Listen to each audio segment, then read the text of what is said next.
So, welcome back. Thanks, Matt. I've been really looking forward to coming back. Yeah, you're saying this is one of your highlights? Yeah, it is now, I think, because it's you. Oh, that's very kind.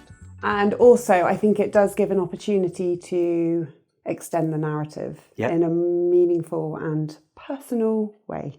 Amazing. And how are you finding it? How are you finding it on the doors? The conversations have been good? So I can only think in the last couple of days about doorstep conversations. Yes, they have been good.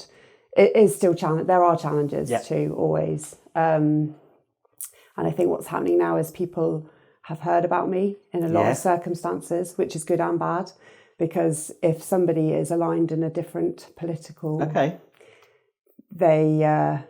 want to give me a hard time, really. Yeah. They want to give me a bit of a grilling as to, what am I doing this for? And I don't believe in anything that you're saying. And it's like, it's just trying to go back with them and say, forget all of that. And let's just talk about what I'm doing, because it is quite separate to anything that you've ever heard before. And it's really exciting. And I suppose we can't really talk about anything that you're doing now or going to do without talking about where you've kind of come from. Okay. And so we thought this might be like a nice little opportunity to tell everyone at home, everyone listening who hasn't met Abi, hasn't had the pleasure of meeting Abi yet on the door or in person, basically who you are, where you kind of come from, your background, all these kind of things. So probably the best place to start is where you grew up, your childhood. Where I grew up, so I was born in Bristol, and we lived in Bristol and Thornbury until I was about 7, and then we moved to Wellington, which is in Somerset, and I was there until I left home. So I went to school there, went to primary school, went to Courtfield Secondary School, and all throughout my childhood we fostered, actually. So from about the age of 7, from when we moved to Wellington, we had different children coming to live with us all the time. Some long-term placements, some short-term placements. And my mum has often expressed some regret about doing that, but I actually think it was, probably because she thinks it wasn't very good for us maybe as children. But okay, so regret for us as children. Yeah, okay. But I don't see it like that. I think it was really, really good for us. I think it taught us about lots of different circumstances rather than just our own circumstance, and made us more generous, I guess, with other people. And what age kind of were you when? I think I was about 7 when we started, and that carried on all the way until I left home. And some children we would just have for a weekend or a short-term placement. Some children we had for a couple of years. So it definitely formed part of my childhood. And my sister also has Down syndrome, my older sister. So I have 2 siblings, a sister and a brother, and then me. And she has Down syndrome. And latterly, which we'll come on to, we've built 3 houses together, and she lives in an annex on the side of our house now. So that was a big part of my childhood. But I obviously had a happy childhood. Yeah. We used to go to Cornwall on holiday for a month and in a tent. So we never really had these big holidays abroad. We just had local holidays in Cornwall. I have a lot of family in Cornwall. So then I was always a hard worker, definitely. So I got my first job when I was 14 at a Chinese. And I was always really careful around my money and saving, and I just was I remember being quite cautious around that stuff. And then, so also when I left school, I went travelling for a bit, and when I came home, I decided to do my degree, but I did it at home under Plymouth University to save money. Nice, yeah. So I did a health and social care management degree. I went to Bridgewater College as well, actually, I forgot to say that. Very local.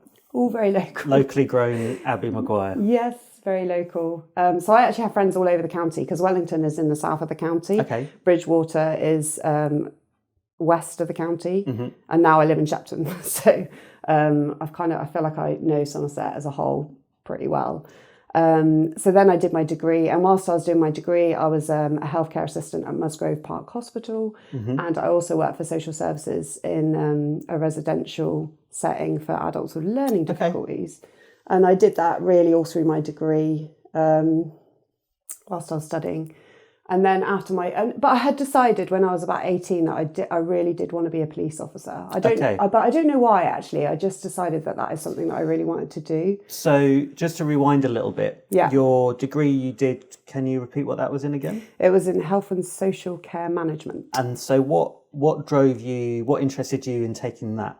I think because of all of the things that had shaped me to that point. So my sister having a severe learning difficulty, and also that we had fostered throughout my childhood. And I was always very empathetic in my nature. I always really cared about people, and it was just a topic area, I guess, that I was really drawn to. I always saw myself being in the health and social care sector. Okay. In employment, always, somewhere. So serving people, I guess. Okay. And that's something that just felt like... Yeah, it was normal for me. Okay. You know, like some people are like, oh, I'm going to be a graphic designer or I'm going to be an architect, or I never had those sorts of aspirations. I always knew that I was going to be working with people and for people. Does that make sense? Total sense. Okay. Yeah. I only thought about that latterly, and I thought, I think I was always drawn to doing that as my career. I mean, it makes sense. And I was going to ask what kind of formed that. I suppose a little bit of a drive or a feeling like that kind of fit your purpose almost. That was something you were kind of naturally drawn towards. And I suppose you touched on there the fostering, then also your sister as well. And those seem to have been quite big things within your family. I suppose as a family community kind of network seemed to be quite, what's the word for it? I think they helped to shape me. Exactly, yeah. But I always think it was in my nature to go that way anyway. So actually the police was a bit of an unusual choice, I guess, on reflection, because it's enforcement. It could sound contradictory, couldn't it? Yeah. And I remember starting, and I started with a group of people, and we got a shared house together, and one of them was like, he was a bit like, you know, maybe in the police you could do this sort of thing that fits more in with your personality rather than, and I just always remember that comment, because I was like, yeah, actually I picked a career path that's enforcement rather than something else. But I had always wanted to do it. And so I didn't feel ready at 18. So I did my degree and I went travelling and I met my husband. And then I joined Warwickshire Police Force, which is in the Midlands. And how old were you then when you joined there? 24. Okay, yeah. 23, 24? 24, I think. So yeah, I joined when I was 24. And I really loved it. I found it difficult to start with. It was really challenging to learn the role. But once I was on shift and I had a really good shift, and I'd started working and started to get used to the job and what it entailed, I just loved it. It was a brilliant job. And how long were you in the police for? I think it was 4 or 5 years. Okay, yeah. 5 years. I think I left in 2010. And how did you find it? Leaving or the job? Let's do the job and then leaving. Let's do it chronologically. The job, being a police officer is challenging. Like you don't know really what, I was reactive as well. So the role of a reactive police officer is I responded to the 999 calls. Okay. So that was my job. So I learned how to be a response driver. Yeah. So that was really fun. That was a 3-week course where they taught you how to basically do the blues and twos, so to drive fast and through traffic lights. I've never heard that term before, but I love it. Oh, blues and twos. Yeah, that's what it's called. But it's your advanced ticket basically to drive in that way to respond to 999 calls. So my whole role in the police was responding to 999 calls, and that could be anything. So it could be a fight in the street, it could be a domestic assault, it could be a drug overdose, it could be a theft, it could be a burglary, it could be I have been to murders, I've been to a murder, and I was one of the first response there, so I actually got there and it had just happened, and we arrested like 11 people at that scene. So that is the role, that was the role. So you kind of trained to really you're trained to think on your feet and to deal to be in a position where you are able to deal with anything that you're presented with. And did that feel like that kind of fit the idea of kind of what you wanted to go into as well? Because I can see that you're very good at talking to people. Yeah. And I can see the kind of empathetic kind of roles that you're kind of going into in terms of like care that fits you, but then also there's this side of you that can kind of talk got to an anyone. edge. Yeah. Well, you got a good backbone. I think it did give me an edge. Yeah. So I think I did have this quite empathetic nature, and then I joined the police, and it taught me to be really assertive and not confrontational, but able to challenge. Just able to challenge and able to deal with difficult, challenging situations. And I think there's that interest. There's always that interesting divide between being like assertive and aggressive. Yeah. Because you can hold your ground, but you're also taking in all the information versus trying to throw your weight around and show people kind of who's boss or something like that. Yeah. Is that what I do? Yeah, that's what I do. That was my sly bit of feedback. Brilliant. No, and then so how did you find leaving the police then? Because I presume you enjoyed it. Yeah, I did enjoy it. I wasn't really ready to leave. So I was pregnant with Tuula, my first daughter, and my family still lived in Somerset. And we were in a position where we were thinking about moving to Ireland because Peter's obviously from Ireland, or moving back to Somerset. So we were applying for jobs. Actually, Peter being your husband. Peter's my husband. Just in case anyone doesn't know. So we were looking at both places. I actually applied to join the PSNI, which is the Police Service Northern Ireland. Oh, really? I'm really thankful that I didn't get in. Yeah. Yeah. So this is the point where we're at, and Peter managed to get a job at Mendip District Council, so we came to Shepton Mallet. So at that point, I went on maternity leave and from the police, and when I was looking at going back, that was the point that we had a change in government actually, and they started to shut down all of the transfers. So this is where the political arena did have an impact on me and my career. Ah, interesting. So is that kind of were you always interested in politics, or is it this kind of No, we talked about that before, didn't we? It really wasn't. No, it's only when I've reflected on it and I was like, it was actually a change in government that prevented me from going back in the police because because they shut down transfers. So I had my job still in Warwickshire, but Warwickshire is 2.5 hours away. Yep. So I took a career break. That's what I did, which was for 5 years, which they gave me in the hope that after the 5 years, I would be able to join Avon and Somerset. Wow. Yes. But of course, my life moved on so much in that 5-year period. Almost the same amount of time as that you're in the police originally. Yeah, exactly. Yeah. And then, so what happened in those 5 years?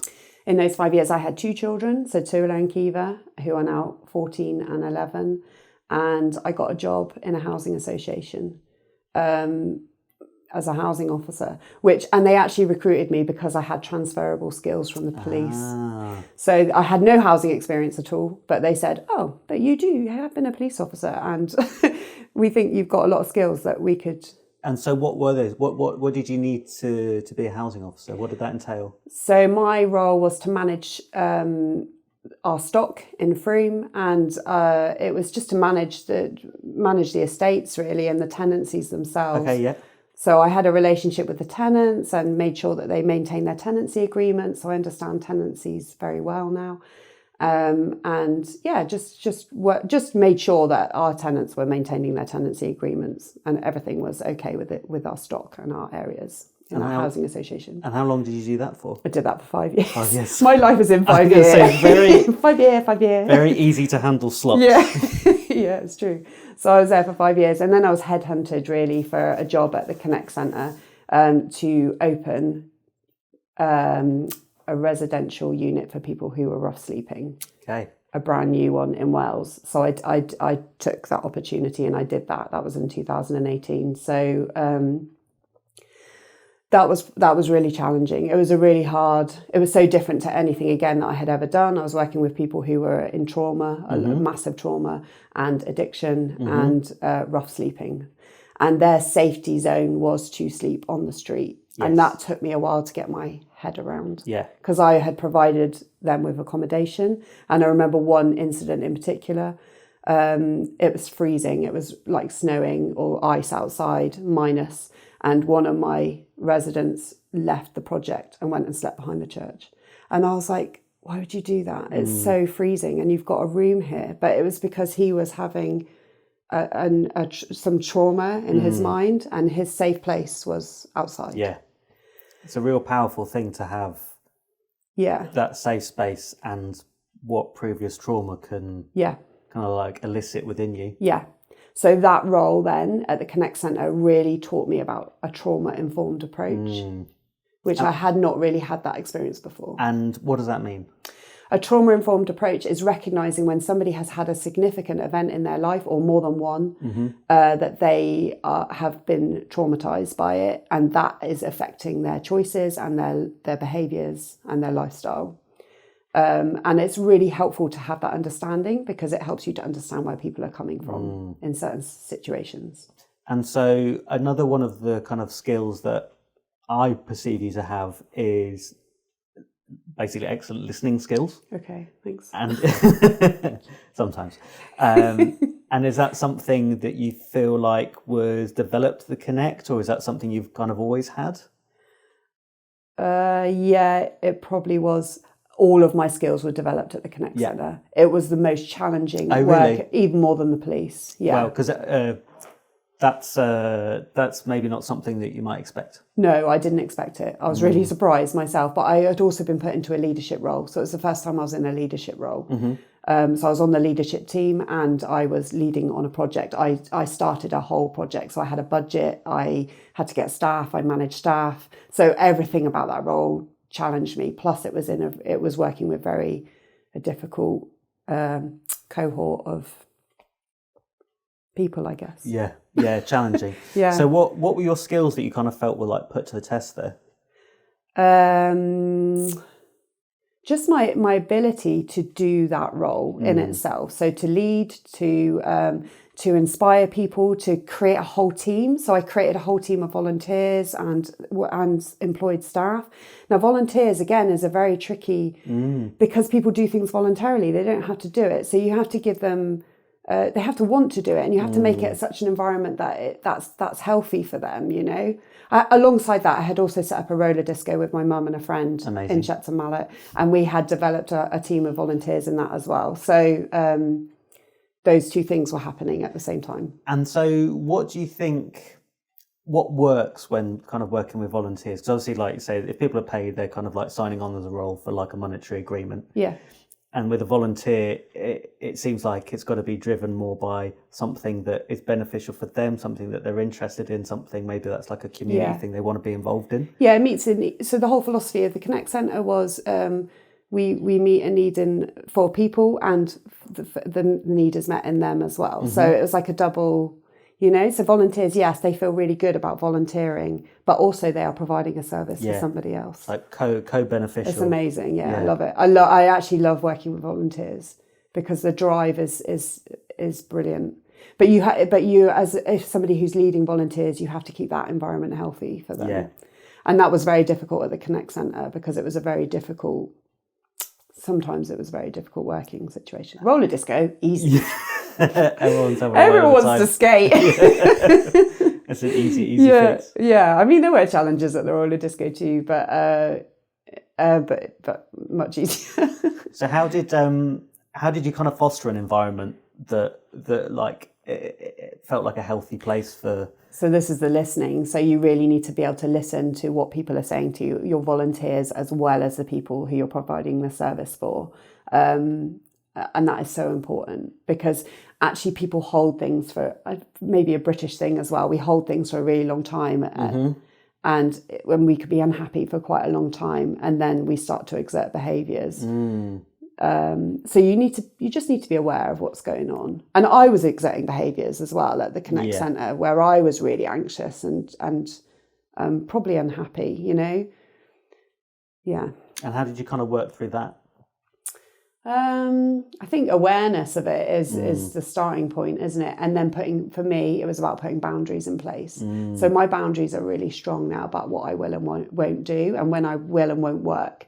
So these will be my time frames when I'm working, and then these will be my time frames when I'm spending time with my family. Yeah. And I have to keep going back to those boundaries all the time. And I think they are really important because they keep us healthy. Absolutely. And I think maybe it's a British thing as well, or just a general person thing, but boundaries can be really hard to create. Yeah. But it allows you to protect yourself and also protect others as well. Yeah, absolutely. In the end, it helps you to do a better job because if my boundaries weren't intact, and they weren't at points at the Connect Centre, I wasn't doing a very good job. So I needed to get them back in in order to do well for everyone else. Lots of learning. Lots of learning. Yeah, so much learning for me.